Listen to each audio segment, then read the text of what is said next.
Welcome, everybody. Just give us a minute or two to let everybody get settled in as usual, and we'll get rolling in just a second here.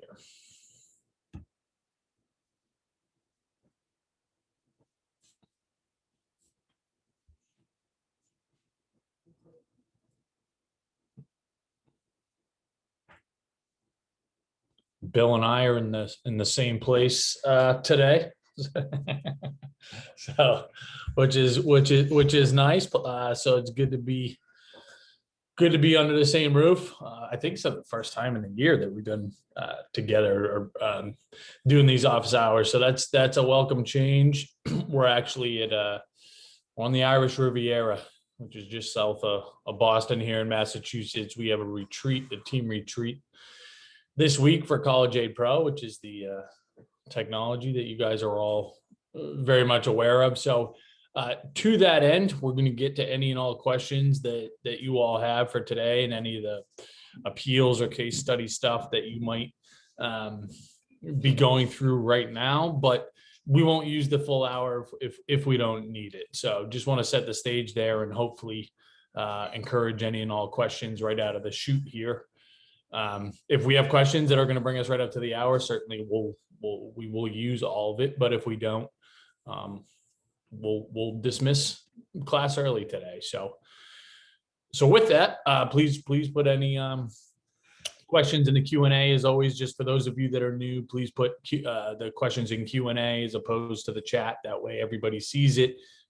You are going to get recordings of this and all office hours. They're going to be in the community that you'll have access to moving forward. And we have the transcriptions with the Q&A as well. So again, that's where we prefer that you put those there, and you can remain anonymous if you'd like. You don't have to identify yourself. If you want to ask a super personal question around finances or anything else, you have the ability to do that.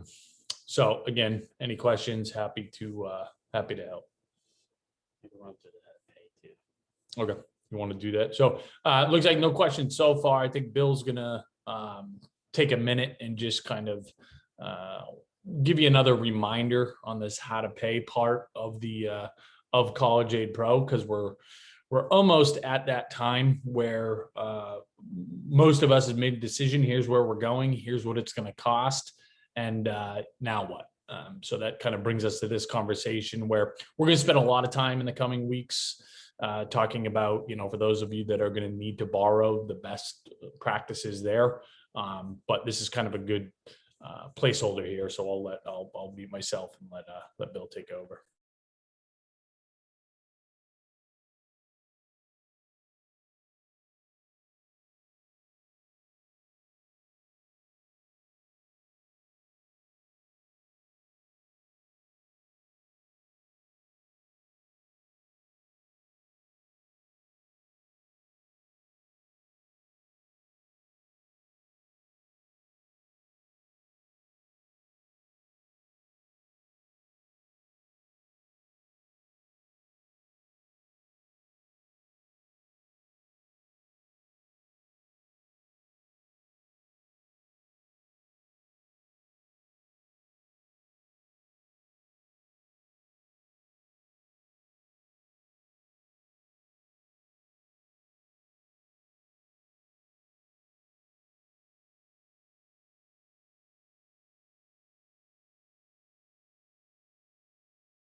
Kept yours on. Now you can mute.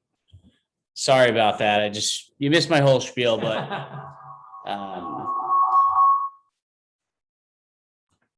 we don't know how to function properly in person. If we were states away, this would be going so smooth. But anyway, I was just on my soapbox. Really, what we're at the phase or part of the process where we're starting to really think about how we're going to pay for it, and we could start leveraging the how to pay tab here. And you've heard me talk about this for months now, but this is when we're starting to come back and we know our target, right? And actually, before we even get to the how to pay page, what's important to leverage here is the awards tab, right? We talked about as part of the appeals process, step one is understanding the award. So let's get down to brass tacks, compare apples to apples, what kind of the net cost is going to be. More or less, just take out the free money, and if you plan on using the federal direct student loan.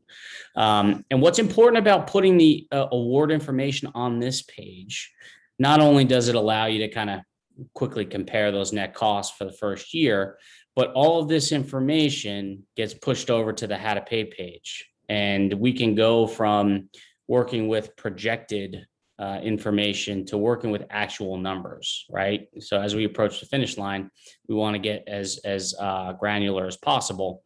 And if you add a school to the awards page and you enter financial aid award information, you're going to see that there's going to be a star next to the school. So if we use Gettysburg, for example, and now we have the ability to move from projected, right? Because up until we got a financial aid award, we were working with projections. Now we could start working with actual award information and plan accordingly.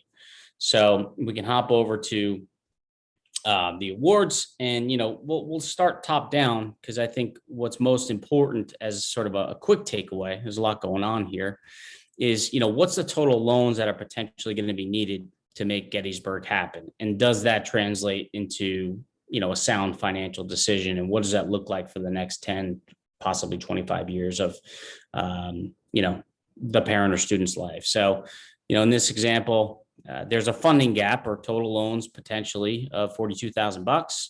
Here's what that kind of looks like at a high level from monthly payments. If you choose the 10-year plan, it's about $500 a month. If you stretch that out over 25 years, the payment goes down dramatically. But I'm going to steal a line from one of my partners, Joe Messenger, who says, well, you could stretch that out till you're 50 and pay half every month. So I think that's kind of when I first heard him say that, it's a little jolting to think that you're paying for your undergraduate degree till you're 50 years old. And you're paying triple the amount of interest. And then this is the monthly take home that you could expect for, it's very high level. We're undecided here. But if you, indicated a major, it's going to tell you what the expected or average monthly take home is for a first year student in that specific discipline, right? So we could start to really take a look at what these outcomes are going to be, where this is a good outcome.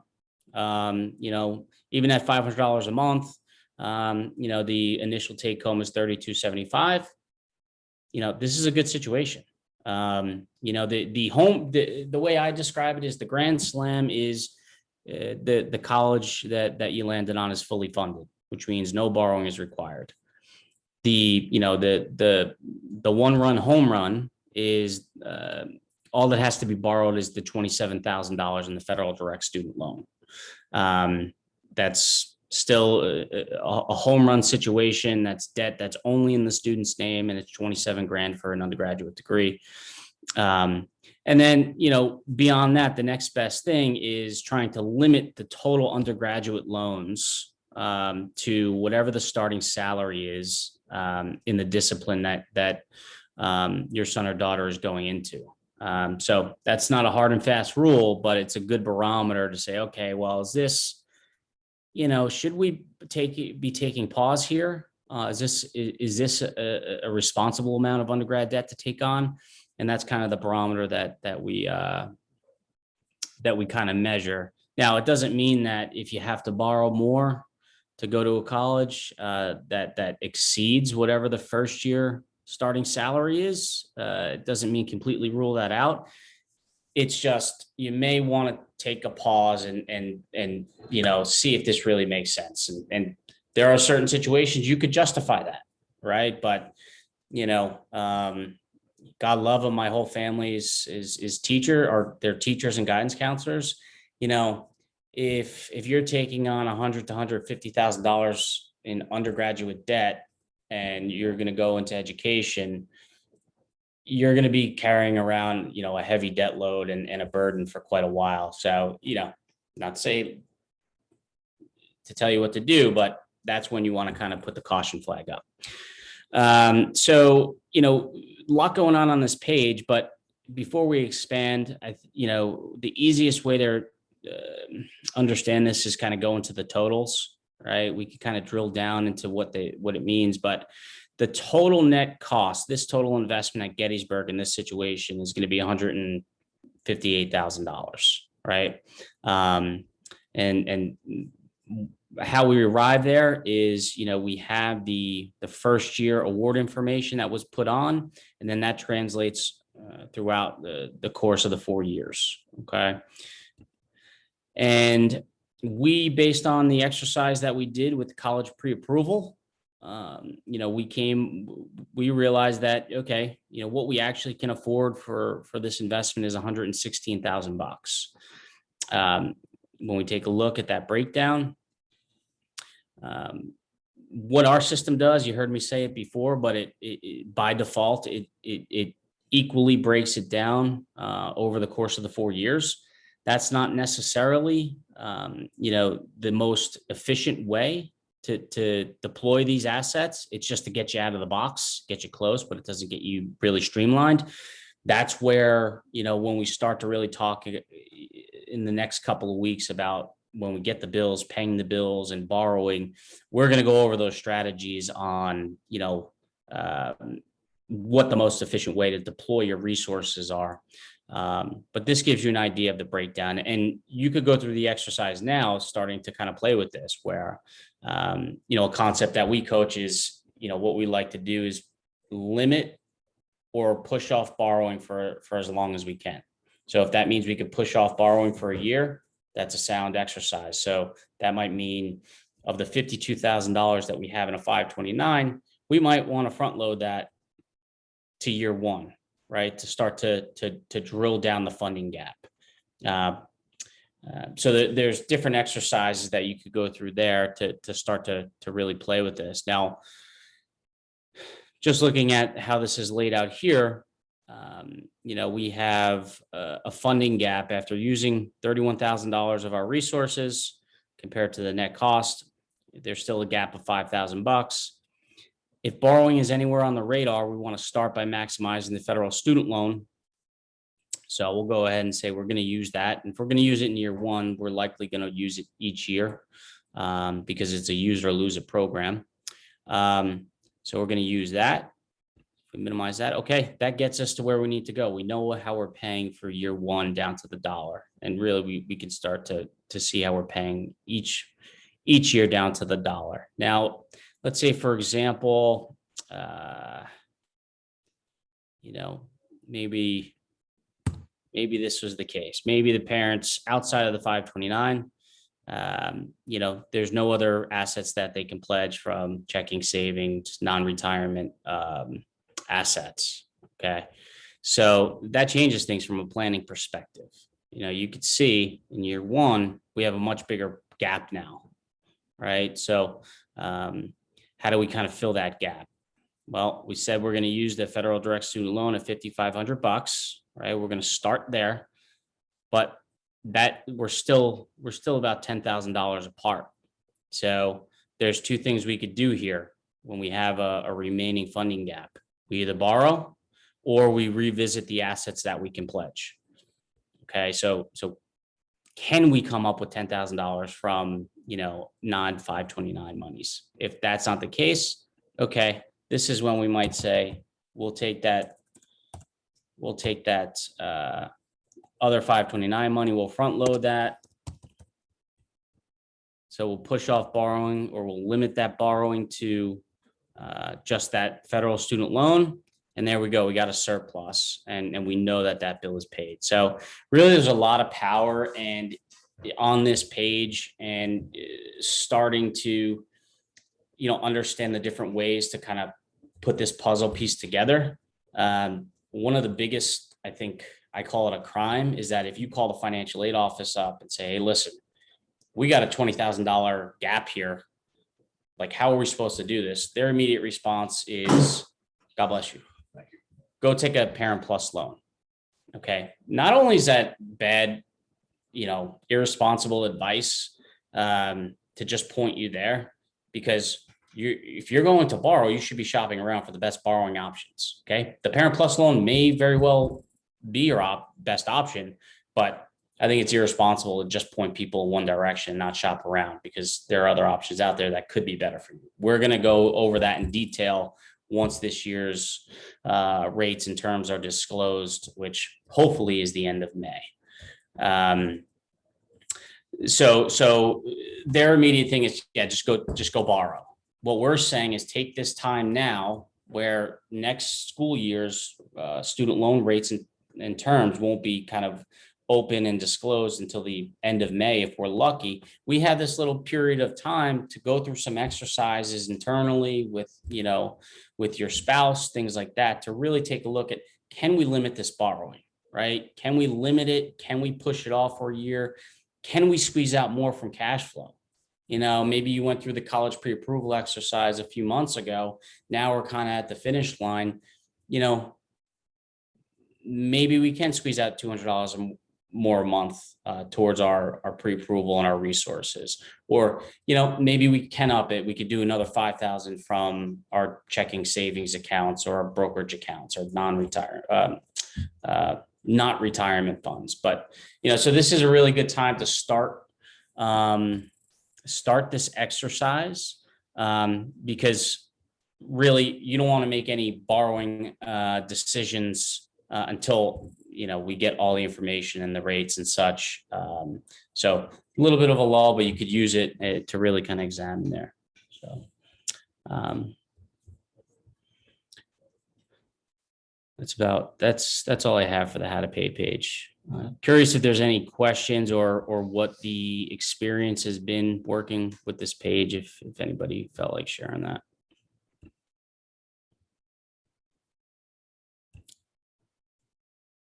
Doesn't had some good questions in the chat, but answered those in there. Okay, so question here: thoughts about a better financial aid deal for a New York State school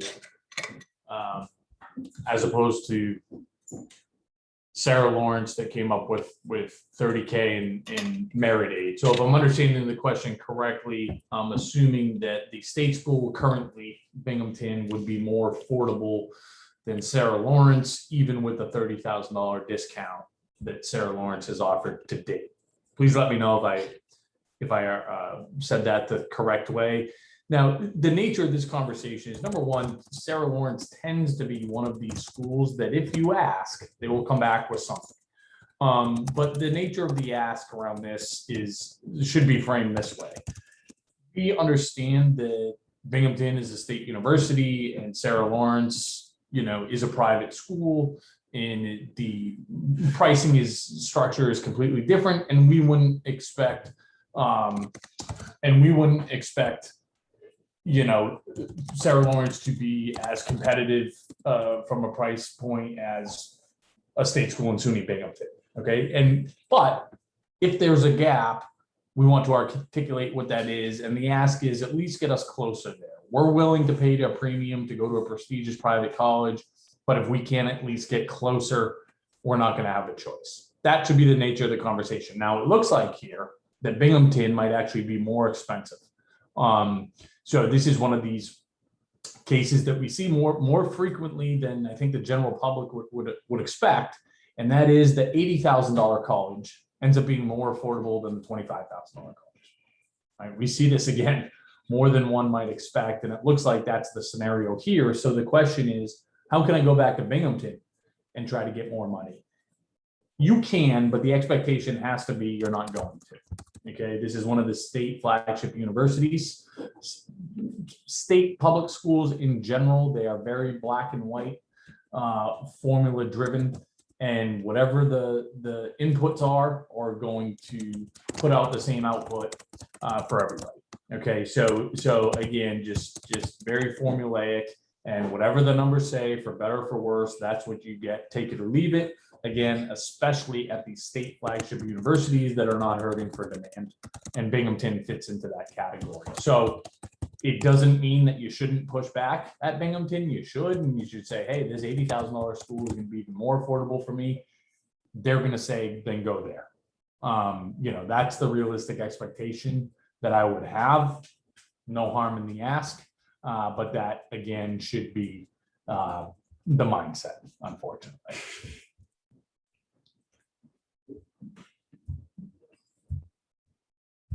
They're changing that. She didn't see that. Sorry for it's funny. There was a Twitter post that I don't think I have Twitter. Our marketing. I have to show it. Yeah. Sorry. So it's pretty unprofessional, but I saw this and I started laughing out loud. Come on, please don't make me look like a serial killer when you put out a social media post.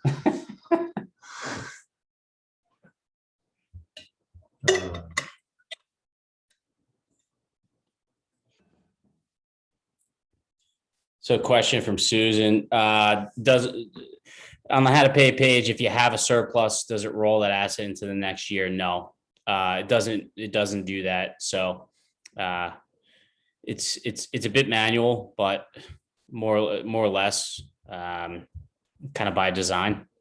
So as you tinker with it and there'll be iterations that will incorporate a little bit of that automation, but the answer to that is no. So if you have a surplus, you'll just have to rework the numbers. You want to work to zeroing it out. So if you have a surplus, you just take that and tack that into the next year.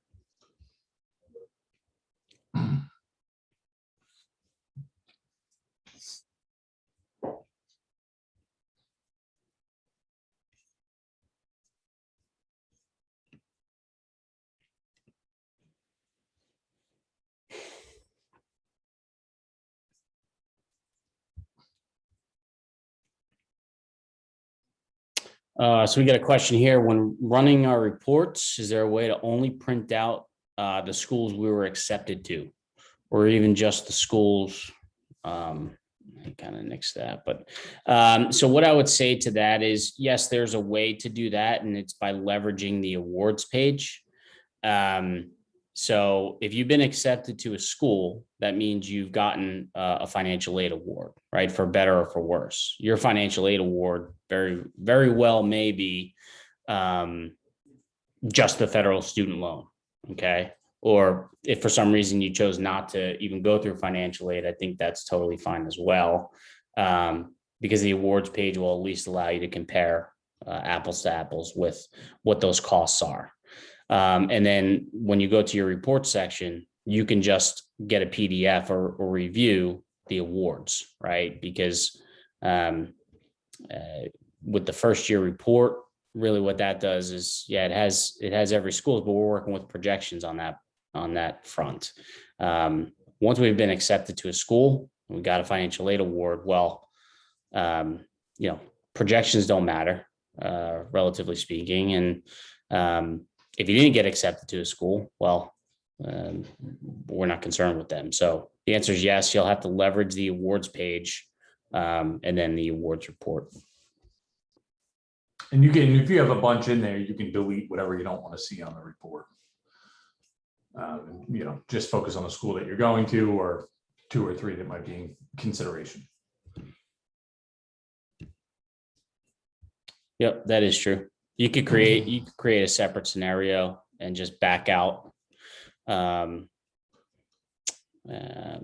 can back out whatever schools you don't want to see and generate new reports while not affecting your kind of base case. I don't know if it makes sense to demo that.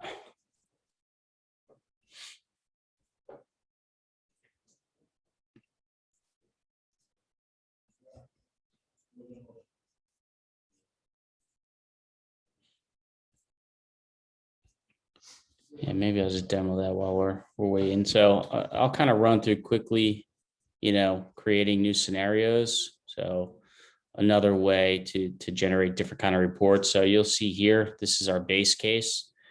Let's say, for example, this is where we've done a lot of our work. This is kind of the base plan here, but I want to go kind of like make some different reports or make some changes, experiment with some things. So you could kind of create another scenario. It's not going to affect the base case. You say, I don't know, only accepted schools if you want. What it's going to do, it's going to copy everything over from the base case. But then you could more or less modify that. So if for some reason you didn't want to leverage the awards and the awards report, for some reason you want to see here, you could say, okay, we'll just back those out. Again, I mean, this page you're working with projections. If you're accepted to a school, I'd encourage you to start working with actuals. And then, you can, your reports are going to reflect there. It's not going to affect your base case. Like I said, if it were me, I'd be leveraging the awards report. Kind of gives you only the schools you've been accepted to and got financial aid awards. You can kind of compare brass tacks, and then your how to pay awards tab. So you can kind of have a PDF of working through basically how you're going to plan to pay for this thing. And then you could always switch back. I think we need to be a little bit better about making sure this is highlighted, but just as a demo purposes, be sure you're in the case that you want to be in. If you're done kind of experimenting, you want to go back to your base case, all you do is click that button, go back to your base case, and it remains unaffected.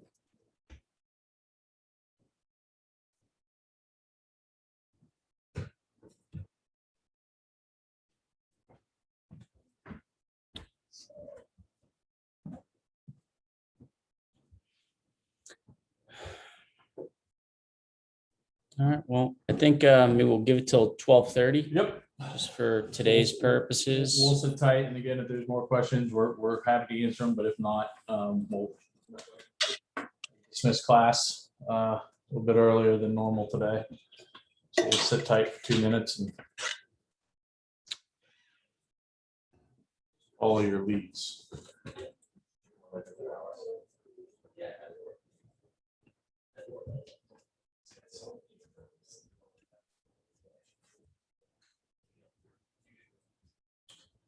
So a question here is, if somebody retires early at 62, for example, will colleges frown upon that? No, it all starts with a numbers driven formula. So if anything, you could be quote unquote rewarded for that. If the income goes down enough where it impacts the family contribution, again, that could be, do me a favor, shut that door, please.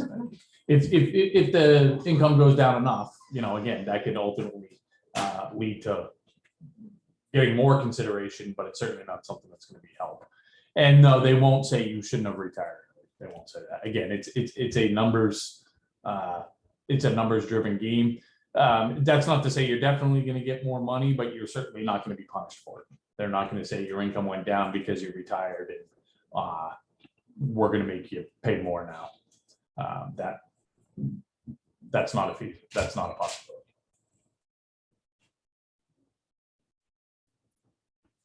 Yep. So you have to reapply every year for financial aid, right? So every year is its own animal. So if income goes away, if you're getting a certain need-based financial aid award now and income goes way up, you need to expect that to go down proportionately in subsequent years and vice versa.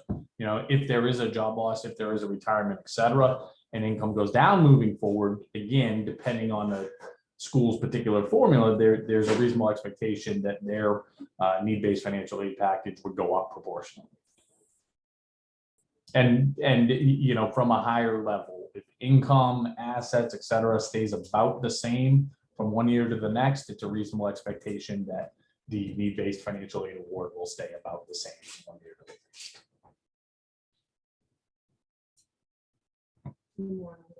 No problem.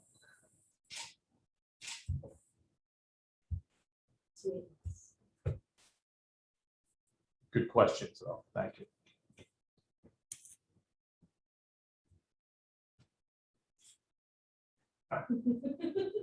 All right, everybody, we'll give it a going once, going twice, 3 times. Any questions? As always, post questions in the community in between here, and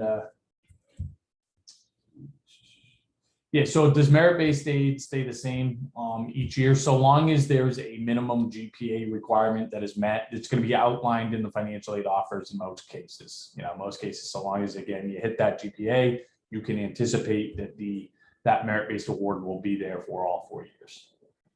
Yeah, and exactly. Even if someone retires at 50, will they be treated the same way? Yes, they will. Again, it's however, they care less about how you got to the income in most cases, but what is the bottom line.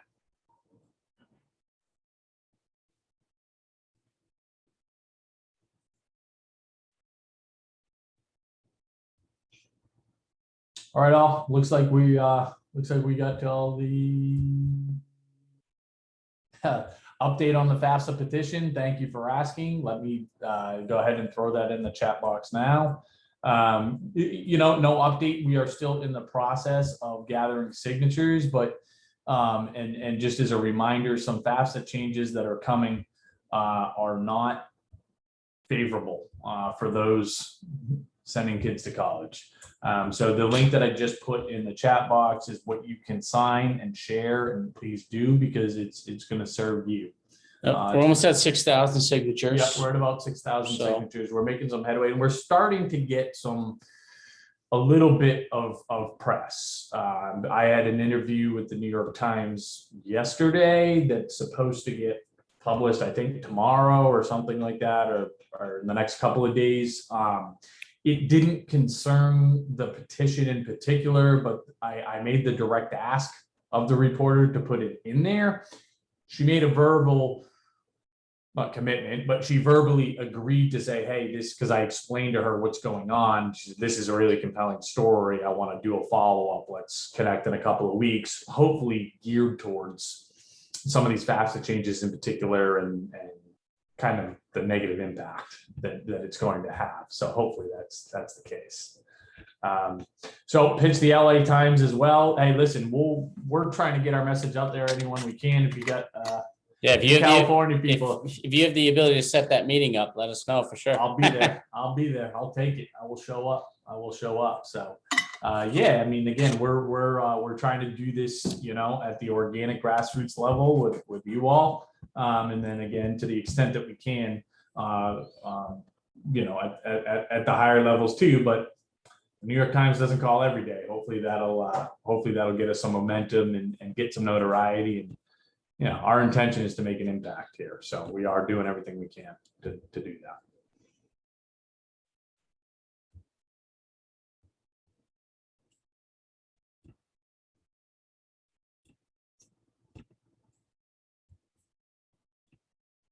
All right, all.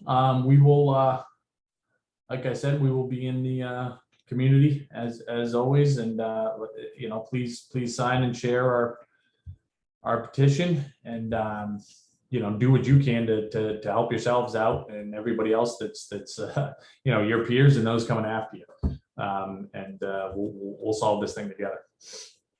Thanks, everybody. Bye, guys.